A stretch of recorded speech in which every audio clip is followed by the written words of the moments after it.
In this video, we're going to be talking about the Fanatec CSLE Load Cell brake pedal, which we added to our CSL Elite pedals a while back, and I'm going to be explaining why this is possibly the best value for money load cell on the market. Let's go. First things first, for those of you that don't know, a load cell measures the pressure applied to the pedal rather than the distance applied to the pedal. So with a potentiometer, which is what you typically use instead of a load cell, which is what you've got on most throttle and clutch solutions with driving simulators, is measuring the distance that the arm moves. All the way down is 100% and all the way up is 0. Whereas with the load cell, though it does move a little bit, depending on how you set the dampeners up, is just measuring the amount of pressure that's applied to the brake. Now, you might say to yourself, that's nice. What is the point of that? Well, that's what we're going to hopefully explain next as we drive down a bit straight here in our F2004 Ferrari Formula 1 car. An absolute legendary vehicle. What a joy to drive. This is one of my favourite cars in the Assetto Corsa. So, the big advantage of a load cell over a potentiometer when it comes to braking is that when it comes to race driving, generally the objective when braking is to apply as much brake pressure as possible immediately before the rear wheels lock up. Now, to do that on a potentiometer, distance-based pedal, what it means is you have to sort of memorise an actual physical location of the brake pedal, and it's really hard to be very precise and replicate that over and over again. Now, what has happened with brake pedals with driving simulators that aren't load cell based, potentiometer based pedals, is you started to see dampeners being put on the brake pedals in terms of a bit of foam, or the brake pedal itself not being a linear movement, so it gets physically harder to push further down, which in some ways emulates the feeling of a load cell pedal, but it's still not quite there in terms of the accuracy and immediacy of what you get from a load cell pedal. It just turns out that with a load cell pedal, i.e. measuring weight, it's much easier as a driver to replicate the same amount of force feeling on your foot to hit a brake point. So once you're going into a braking zone, what you do the first time you're driving a simulated car with a load cell pedal is you go, okay, coming up to the brake point, I could do with higher gearing obviously here, coming up to the brake point, and you push the brake pedal and you'll be like, okay, so that amount of force there that I'm applying was too much, in the sense that was too much force. It caused the rears to lock up. But I know I'm actually keeping exactly the same amount of pressure on my brake pedal. You can see it's almost at the brake is almost at the top of the actual brake input, so probably like 95%. I know now that is slightly that's just too much pressure, but probably around there will be the limit for locking up. Now, it's much easier to internalise that sort of weighted pressure load and then do that again without actually locking up, because you know the amount of weight to put on the pedal. Of course, I think as anyone that's used non-load cell pedals will find, you can practice with non-load cell pedals and get to a point where you're very proficient with it, and it's not, you know, it's not impossible to repeatedly hit the maximum load of the brake for a given corner with a potentiometer, and still be very competitive with it, especially with those, as I say, the sort of foam and the dampener solutions on the brake pedals. That definitely helps a lot. But one aspect where I think you really do benefit from with a load cell pedal that you just can't get even with a dampener on a potentiometer pedal, well, there's actually a couple of areas, but one of the big aspects is that when you are really on the limit and really pushing, what you tend to do is you apply the brake pedal, you modulate it, you apply it initially maximum as much as possible without locking up, and then you've got to sort of bleed off the brake pedal as the car slows down. It's got less downforce load on it. It's more prone for the rear wheels to lock up. You really do have to like come off it as gradually as possible and as smooth as possible, and it's much easier to come off a pedal smoothly that's measuring weight instead of distance, especially if you've set up your load cell brake pedal to be reasonably to require a reasonable strong amount of force to actually activate it. So this is the other aspect of a load cell brake pedal, is that you can set up its sensitivity to a much wider range than you ever can with a potentiometer. With potentiometers, you're pretty much limited to the dampening foam that you happen to put into it and the spring that's on the actual pedal arm. Whereas with a load cell pedal, you can literally, there's not with most of them, there's either a dial where you can adjust the sensitivity of the pedal, or in the case of the Fanatec CSL Elite Load Cell pedal, if you've got a Fanatec wheelbase, you can literally just go into the wheel options and you can change the brake force setting, BRF setting on the wheel. I'm not sure how clear that is on the camera, and then you can adjust the sensitivity of it of the pedal. What that means is you can either have a brake pedal that's super duper sensitive, that in my case, because I do hour upon hour sim racing, I like to have it quite sensitive. You can have it so it's very gentle. It's another misconception. A lot of people don't realise that a load cell pedal doesn't have to be requiring you to literally stamp on the brake. You can have it so it's just really delicate if you want it to be. But you can choose, basically, if you want it super sensitive or not. As I say, having it at a reasonable amount of strength, probably requiring around at least 2 or 3 times the amount of actual force required to move a potentiometer-based brake pedal, will, for most people, make it a lot easier to actually come off the brakes in a really nice, smooth way, allowing you to basically keep the car on the limit of adhesion for the rears whilst braking and going into a slower corner. Now, another aspect of the load cell that you don't get from a potentiometer, or that's much harder with a potentiometer pedal, is the actual immediate sort of modulation of it. So say you're going into a more nippy corner, or something happens in front of you and you have to apply quick amount of braking, but then you want to come off it immediately. It's a lot easier with a load cell to come off the brake 100%. It's also a lot easier to go on it, come off it to a certain amount, go back on it to a certain amount, and just have very precise, instantaneous control over the exact amount of braking that you're applying at any point in time.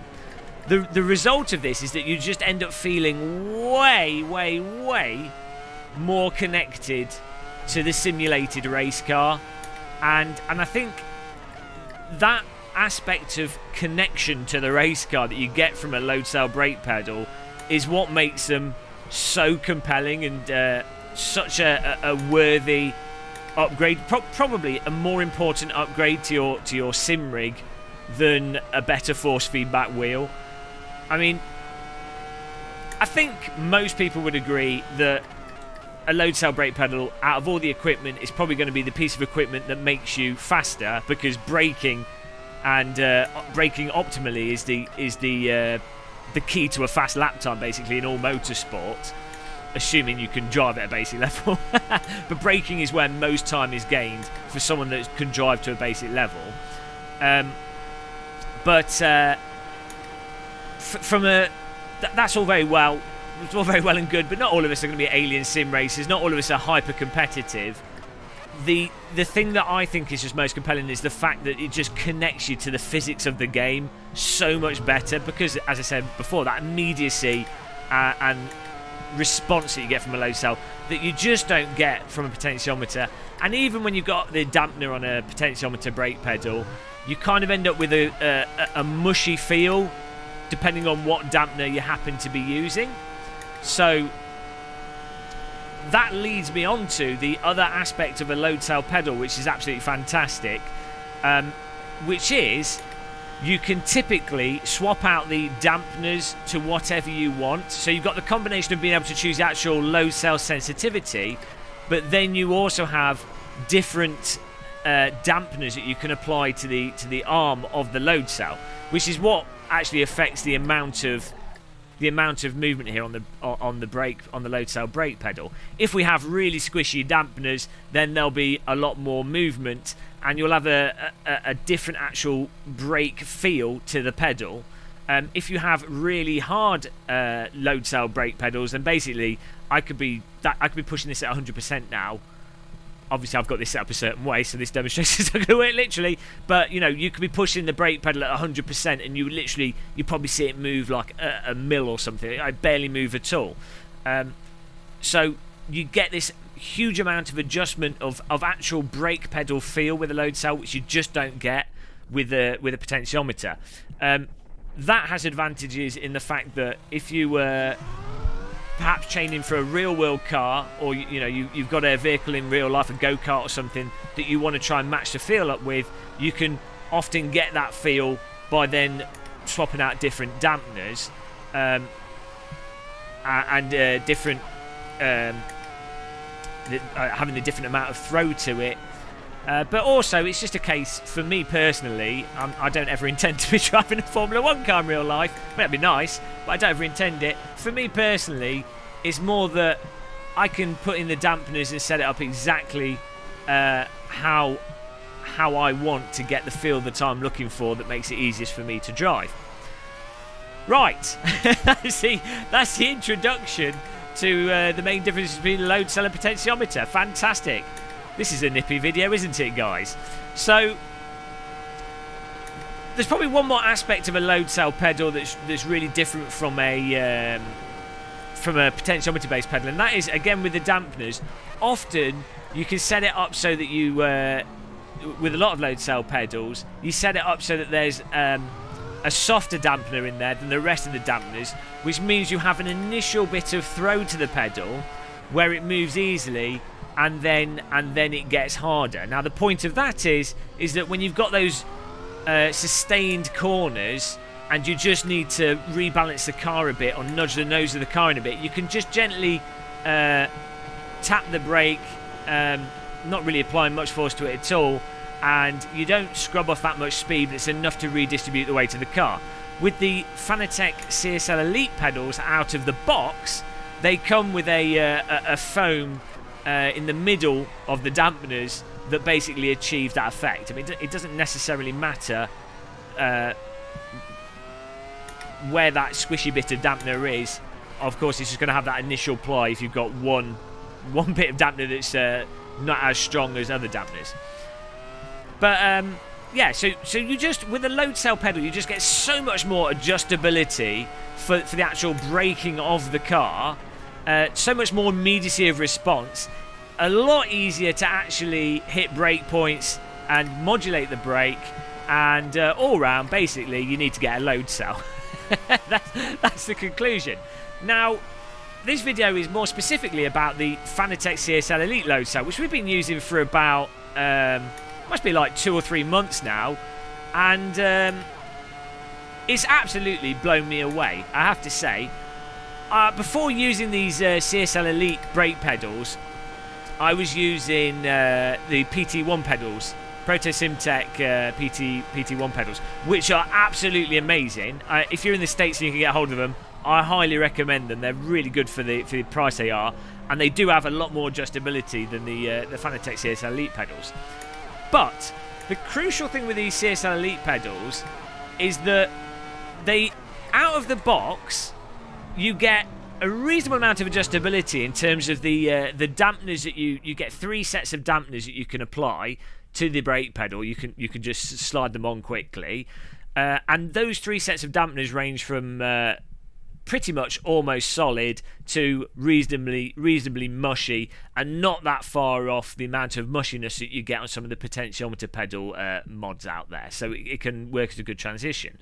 But the main thing is that the CSL Elite Load Cell, as far as I'm aware at the point of time of making this video, is the cheapest load cell solution. But not only that, from a functional level, they basically function the same, minus some adjustability, and obviously just the general ergonomics, which it just comes with the shape of pedal. But they basically function the same as much higher end, much more expensive load cell pedals. At the end of the day, all load cell pedals have essentially are a load cell. There's a load cell in there, which is a load cell. Whichever way you look at it, it might be a load cell that can take more weight on it than another load cell. But at the end of the day, it's effectively a scale. You know, it's measuring weight. So outside of that, it's more just a case of the pedal arm and the dampener configuration, if that allows you to set it up in a range of ways that can accommodate people. And the CSL Elite pedals really do that. They do.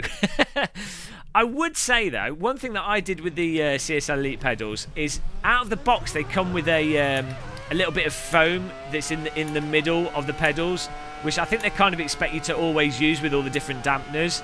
But it turns out if you use the harder dampeners and then you put one of the softest dampeners in the middle in place of the foam, for me personally, that gets you the sort of optimal feel of a load cell, and it actually gets me essentially the same feel that I was getting from my PT1 pedals.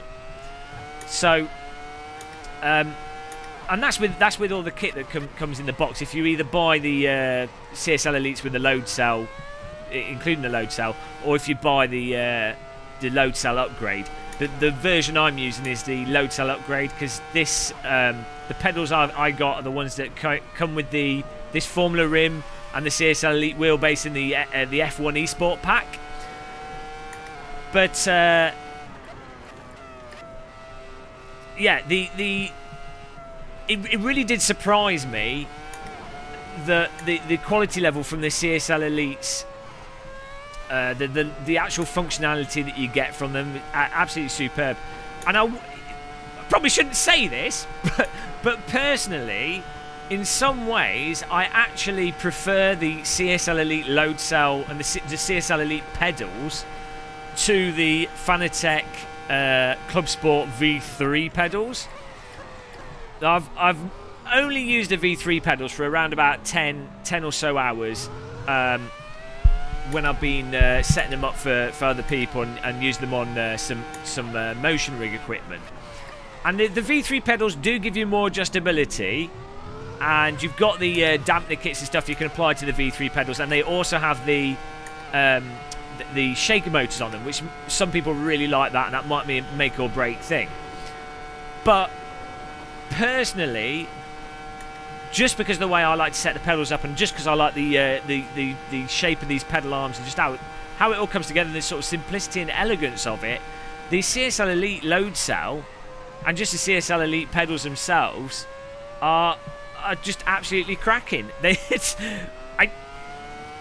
I've used like really high-end stuff. I've used nice hydraulic pedals. I've used direct drive wheels and everything.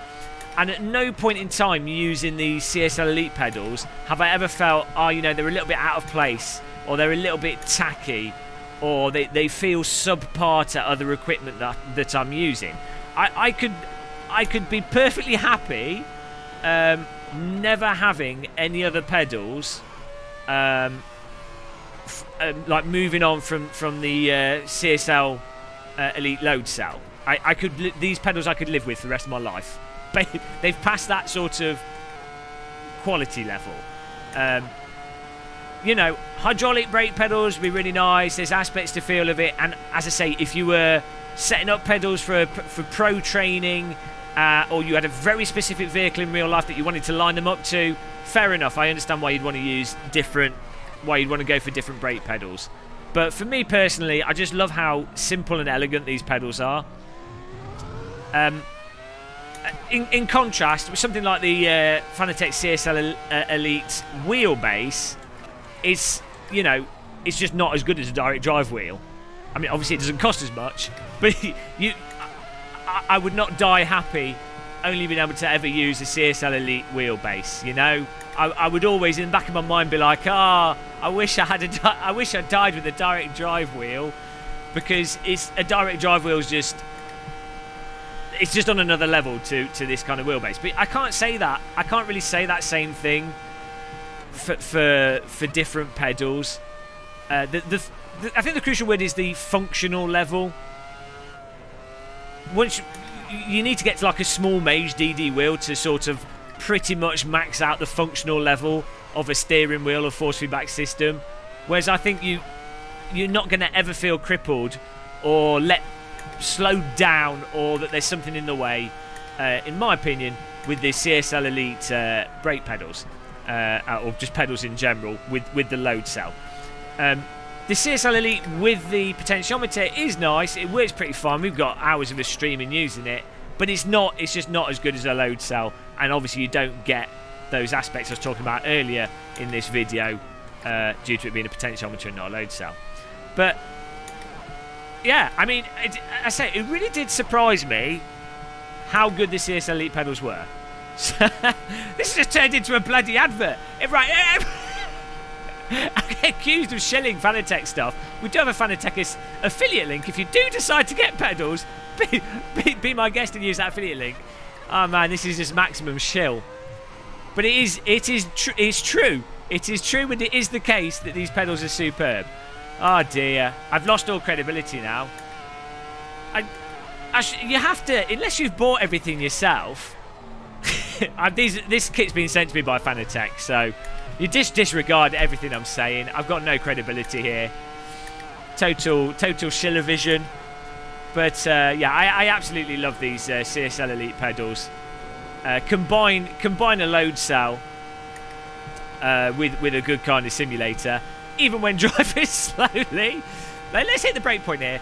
But when you combine like good kit with a nice car, it's so satisfying. It's one of the things that makes driving simulators different, or so compelling as a game. It's that,